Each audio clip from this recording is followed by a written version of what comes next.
नमस्कार दोस्तों, डॉक्टर अंकित पेड़दार। और आज हम बात करते हैं मानसिक स्वास्थ्य के बारे में कि मानसिक स्वास्थ्य से हम ओवरऑल हेल्थ को कैसे मैनेज कर सकते हैं। हमारी सारी स्वास्थ्य की जो व्यवस्थाएं रहती है उनको कैसे मैनेज कर पाते हैं। हम अपने जीवन में जितने भी डिसीजंस रहते हैं, जो भी वर्क अपन करते हैं, वर्क लाइफ बैलेंस कैसे बनाने, फैमिली में रिलेशनशिप को कैसे मैनेज कर सकते हैं। तो इसमें क्या है कि ओवरऑल वेलबींग के ऊपर आज वीडियो बनाया है। ये हमारा मेंटल हेल्थ अवेयरनेस सीरीज का सेकेंड वीडियो है, जिसके बारे में क्या है कि लोगों में मेंटल हेल्थ के प्रति अवेयरनेस फैलाना जरूरी है। तो उसमें इस वीडियो में काफ़ी भागीदारी मिलेगी आपको, काफ़ी चीज़ें समझने की कोशिश करेंगे आप, और मैं भी समझने की कोशिश करूँगा, समझाने की कोशिश करूँगा, जो चीज़ें आपको मदद करेगी अपने जीवन में टॉक्सिक रिलेशनशिप को कम करने में और अच्छे व्यवहार को भागीदारी देने में। आज मैं ऐसे विषय पे बात करूँगा जिस विषय पे लोग या तो बात करना नहीं चाहते हैं, या फिर बात करते हैं तो अच्छी तरह से समझ नहीं पाते हैं, या फिर ऐसी बात है कि मानसिक स्वास्थ्य का जो महत्व होता है, लोग बहुत सारे लोग उसको इग्नोर करने की कोशिश करते हैं। तो उसके बारे में बात करते हैं। जितना महत्व फिजिकल इलनेस का रहता है, जैसे चोट लगना, बुखार आना, जो फिजिकल बीमारियां जितनी भी रहती है, उतना महत्व होता है। उतना ही महत्व अगर अपन मेंटल हेल्थ को देते हैं, जैसे थकावट महसूस कर रहे हैं अपन, बार बार तनाव बढ़ रहा है, गुस्सा आ रहा है बार बार, मतलब घर में फैमिली मेम्बर्स के साथ में टॉक्सिक रिलेशनशिप बनता जा रहा है, और कहीं ना कहीं डर भी लगता है। तो ये सारी समस्या भी मानसिक समस्याएं होती हैं।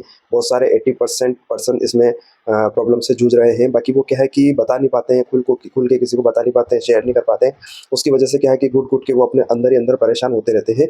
तो उन चीज़ों को देखते हुए अपने को सारी चीज़ों को अवेयरनेस के रूप में बताने जा रहे हैं, जिसकी वजह से क्या है कि लोगों को पता चल सके कि प्रॉब्लम कहाँ आ रही है। जैसे मानसिक स्वास्थ्य का सीधा संबंध रहता है हमारी सोच से, हमारी भावनाओं से, और यह तय करता है कि हम कैसे डेली के जो वर्क है उसको कर पाते हैं, चुनौतियों का सामना कैसे कर सकते हैं, अपना निर्णय डिसीजन कैसे ले पाते हैं, और दूसरों के साथ हमारा व्यवहार कैसा रहता है। ये सारी बातें इस बात के लेकर निर्भर करती हैं कि आप अपने जीवन में संतुष्ट किस प्रकार हो पाते हो और दूसरों को कैसे संतुष्ट कर पाते हो मानसिक रूप से। जैसे किसी से बात करते हैं अपन, तो सामने वाले के माइंड में सेटिस्फेक्शन आता है या नहीं आता है, उसके बारे में ऐसा तो नहीं सोचने लग जाते हैं कि कहीं मेरे गुस्से की वजह से वो सामने वाला परेशान तो नहीं हुआ होगा। तो ऐसी कंडीशंस आती हैं बहुत सारी बार पेशेंट्स को। तो इन चीज़ों के बारे में जानना ज़रूरी है।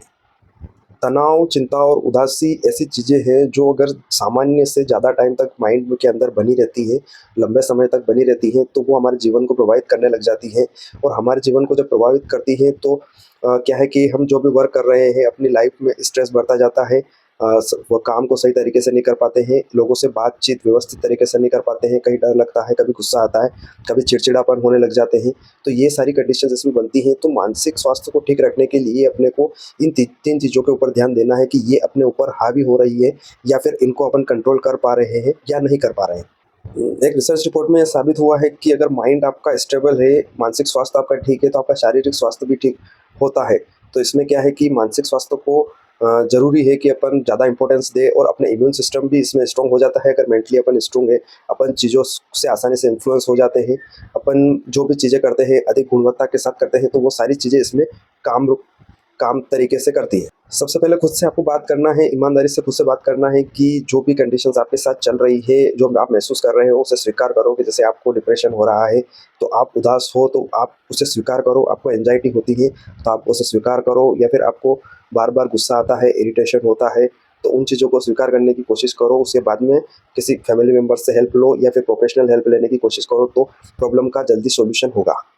समाज में एक मिथ बना हुआ है कि जैसे किसी से अपन पूछते हैं कि आप कैसे हो, तो वो दुखी होकर भी ऐसा ही बोलता है कि मैं ठीक हूँ। बाकी क्या है कि इस सोच को चेंज करना ज़रूरी है अपने को। सबसे पहले कि आप खुल के बताने की कोशिश करो कि मैं मदद चाहता हूँ, मैं इस परेशानी में हूँ और मुझे इस परेशानी से बाहर निकलना है। तो ये खुलकर बताना आपको पड़ेगा, तब जाके आप आपकी प्रॉब्लम से बाहर निकल पाओगे। मानसिक स्वास्थ्य और शारीरिक स्वास्थ्य दोनों का मेल-जोल बना हुआ रहता है। देखा जाए तो जैसे अपन मॉर्निंग में उठते हैं, फैमिली मेंबर्स के साथ में कैसा व्यवहार करते हैं, या फिर कोई टॉक्सिक रिलेशनशिप फैमिली मेंबर्स में कोई मेंबर कर रहा है, तो उसको पहचानना है और उसके बारे में जानकारी इकट्ठी करना है कि प्रॉब्लम कहाँ पे आ रही है, कैसे शुरुआत हुई थी इसकी। और इसमें क्या है कि प्रॉब्लम है तो प्रोफेशनल हेल्प लेना ज़रूरी है। और देखा जाए तो आप वर्क करते हो, एम्प्लॉय हो, उसमें भी कोई प्रॉब्लम होती है। क्योंकि क्या है कि बहुत सारी बार वर्क करते करते टाइम भी आपको इरिटेशन होता है, काम में मन नहीं लगता है, काम करने की इच्छा नहीं होती है।